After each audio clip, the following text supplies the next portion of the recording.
စတုံးလေးစပြီးထိုးကြမယ်နော်ဒီမှာအမကနေချာလေးထိုးမှမလို့အယောင်ကိုခြေကအညိုရောင်လေးသုံးပေးထားပါတယ်နော်တကယ်လို့ကိုချိုင်းနဲ့တက်တဲ့အယောင်ဒီဇိုင်းကလာတိုင်းလေးထိုးလို့ရပါတယ်မချင်ရင်လို့လောက်တယ်လို့ပဲဒီခွင်းလေးထဲမှာတိုင်တိုလေး60ထိုးလိုက်တယ်သူကခွင်းရဲ့ size အကြီးသေးပုံမူတည်ပြီးတော့ခွင်းလေးတွေတိုင်တိုလေးတွေထိုးလို့ရပါတယ်နော်ဒီမှာပွင့်ပတ်လေးထိုးမယ်ဆိုလို့ရှိရင်အပေါ်မှာတော့အမပတန်လေးရေးပေးထားတယ်နားမလည်တာရှိရင်လာမေးလို့ရပါတယ်နော်ဒီမှာတိုင်တိုတစ်ခါထိုးမယ်ပြီးရင်အရှိတစ်ပေါက်မှာတိုင်ရှိတစ်ခါထိုးမယ်ပြီးရင်အရှိနောက်တစ်ပေါက်မှာနှစ်ရည်တင်တိုင်ရှိတစ်ခါထိုးမယ်ပြီးလို့ရှိရင်အမတို့နေချာမှာအဖူးလေးလောက်တလုံးမျိုးလေးပဲလုပ်မယ်နော်အဲ့လိုလုပ်ပြီးလို့ရှိရင်အဲ့ဒီနှစ်ရည်တင်တိုင်ရှိထိုးထားတဲ့အပေါက်ထဲမှာပဲနောက်ထပ်နှစ်ရည်တင်တိုင်ရှိတစ်ခုထပ်ထိုးမယ်အဲ့ဒါပြီးပြီဆိုလို့ရှိရင်ရှေ့တစ်ပေါက်မှာတိုင်ရှိထိုးမယ်တိုင်ရှိထိုးပြီးလို့ရှိရင်ချိန်တစ်ခါတက်မယ်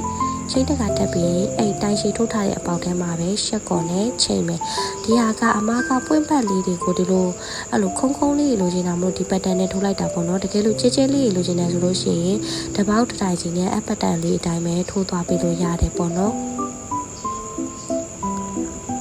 ဒီမှာဆိုလို့ရှိရင်ဒါဆိုအဝိုင်းလေးရပြီအရန်ကိုလာရင်တော့တခြားအယောင်လေးထိုးရင်လည်းဒါအရန်လာမှာပဲဒါနေချာလေးပေါ့နော်ပြီးတော့အမတို့စတုံးကိုတက်ဖို့အတွက်ပြားရုပ်လေးထိုးလိုက်မယ်ပြားရုပ်မဟုတ်ဘဲနဲ့ကိုကျန်းချင်းတက်တာလေးထိုးလို့ရတယ်ပေါ့နော်ပြားရုပ်လေးကအကြီးပတ်တန်လေးကိုအမ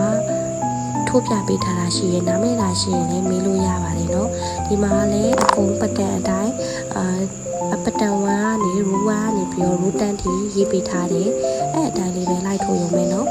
အဆိုင်ကတော့ပြားလေးကိုကြားတော့အမက 2mm လေးကိုတုံးထားတယ်အသေးလေးကိုပဲလိုချင်တာမို့လို့လေဒီနေရာမှာပြားမဟုတ်ဘဲနဲ့တခြားနေကြပန်းလေးလည်းထိုးလို့ရတယ်တိရွက်လေးလည်းထိုးလို့ရတယ်ပေါ့နော်ဒါဆိုရင်ပြားလေးကပြီးသွားပါပြီအထဲထဲမှာဆီလီကွန်လေးရောထည့်အောင်မယ်နော်ဖောင်းဖောင်းလေးဖြစ်သွားအောင်လို့ပြီးတော့အတောင်မှန်လေးထိုးမယ်အတောင်မှန်လေးထိုးတာကဒီမှာအမပတ်တန်လေးရေးပေးထားတယ်เนาะအဲ့လိုမျိုးလေးတိုင်းမယ်နှစ်ခုထိုးပါမယ်ခြေလေးကိုဖြတ်ပြီးတော့အမတို့ကော်နဲ့ကတ်မယ်ပေါ့เนาะသူ့ကိုပြီးတော့မျက်လုံးကကြတော့ 4mm size လေးကိုသုံးပေးထားပါတယ်အစာလေးထွက်မှာဆိုတော့အမကကိုအဲ့လိုအနောက်ကိုအစာလေးတွေလုပ်ပြီးမှအလှပတ်လေးကိုဘေးထားပြီးကတ်လိုက်တယ်ပေါ့เนาะပြားလေးကတကယ်ကိုချစ်စရာလေးဒီပြားရုပ်လေးကြီးပဲကီချင်းလေးထိုးမယ်ဆိုရင်တကယ်လှတာလေးနော်ပြီးလို့ရှိရင်ကျိုးမှာကြတော့အမကခြေနယ်လေးကိုတုံးပြီးတော့အဲဒီစတုံးလေးနဲ့တွဲလိုက်တယ်ပေါ့နော်ပြားရုပ်လေးနဲ့ခြေပြီးတော့ခြေစားလေးကိုတိမ့်လိုက်တယ်ခြေပြီးတော့ပြီးရင်အစသိမ်းမယ်ဟိကန်လေးနဲ့မှုတ်လိုက်မယ်ဒါဆိုရင်အရင်ချစ်စရာကောင်းနေပြားနေကြစတုံးလေးရပါပြီရှင်တခြားပတ်တန်လေးတွေကိုလည်းအမတင်ပေးလဲတင်ပေးမယ် install လေးတွေထုတ်ပေးပါမယ်နော်